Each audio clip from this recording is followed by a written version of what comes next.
Undying is going to get hit with the stun here. There is a Rocket Barrage available, but there are a ton of creeps around this.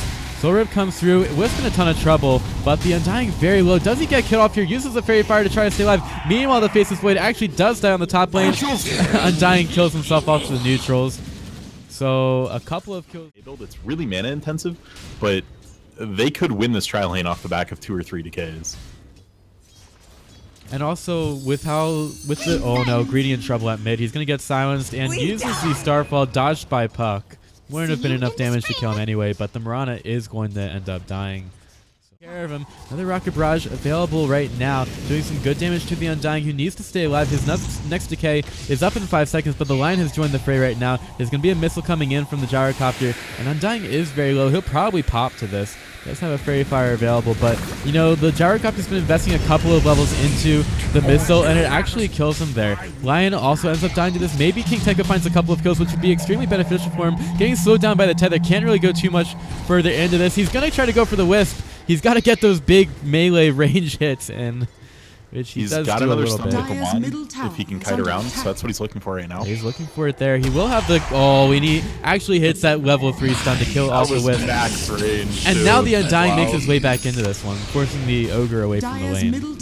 So we did miss it in the mid lane. Greedy caught a dead angle arrow, one that Puck would have had to phase shift, and with level 1 phase shift, it's incredibly hard. Did manage to pick up a kill on him, but Puck's back with Dream Coil. Puck ready with the silence, but the Mirana already going into the invisibility. Puck would have to guess for his spells in order to find a kill there. So lots of aggression all over the map. This missile doing a lot of... which might be another one of the reasons why Gyrocopter has kind of fallen out of favor, in addition to some huge nerfs to him. Silence out on the top lane onto the Faceless Void. Greedy is going to come out, trying to do some good damage. The Chronosphere isn't available. Lion does get killed off. The air is going to be off the mark. Bench is continuing to try to just walk away from here. But now Sword is getting some nice blocks off. Mirana finds the double kill at top. Nice TP in by her to help out the Void there. Also the Gyrocopter finding kills at bottom on the Undying. So right now, Not Today are having the early game that they... I mean, this bottom lane is basically a disaster. Radiant's middle tower with Gyrocopter having so good of a start. And the Chrono coming out on the Lion here. They're just relentless. This Not Today lineup, they are just running at Infamous. This bottom is putting in exact... Now, Puck does have the Veil of Discord right now, trying to go for this hard cam stack, and Gyro's going to try to contest it with his call down, but now that's just going to force out the Dream Coil from Puck. Gyrocopter waiting for this one. Is the vision there? Gyrocopter, yeah, he's going to get the amplified damage put on him. Now Puck, he's going to dodge one of the Star Storms. Eventually does take damage from the second one. It's going to get harassed a little bit here by that interesting Gyrocopter missile. Doesn't take a whole lot of damage, and the Ogre comes around the backside with the stun, but this Jar Ranger already very tanky with the Dragonlance, and immediately this Ogre Magi is going to pay. King Tekka chasing down some heroes. Wisp going to go for a tether across. King Tekka not able to put out the crush, but that's going to be a Dream Coil on the 2, and now there's the Blink Crush. The Chronosphere does come out. Puck decides not to jump to the other side. Eventually the arrow does come out, hitting down the Slardar. Lots of damage being there. Rana finding another kill. Infamous have to stand strong against this, and Greedy tries to get away. The orb is going to be there for the Puck, but Puck doesn't really want to go in too hard on that one. And eventually the Mirana gets away with her life, but very close fight at the top lane. At least.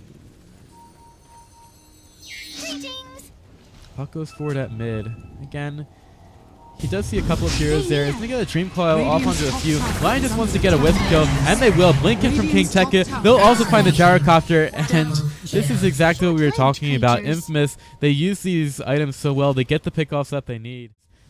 Infamous going over towards the Ogre Magi that they saw. This might be a trap, and King Tekka decides not to go in on it. But the Puck does a ton of damage to the Ogre Magi with that Veil. Here comes the Void. It's going to have be a nice one, and Slardar actually decides to run into the Chronosphere. Calldown's going to be there, and Puck uses a haste rune, just flying around inside of the Calldown.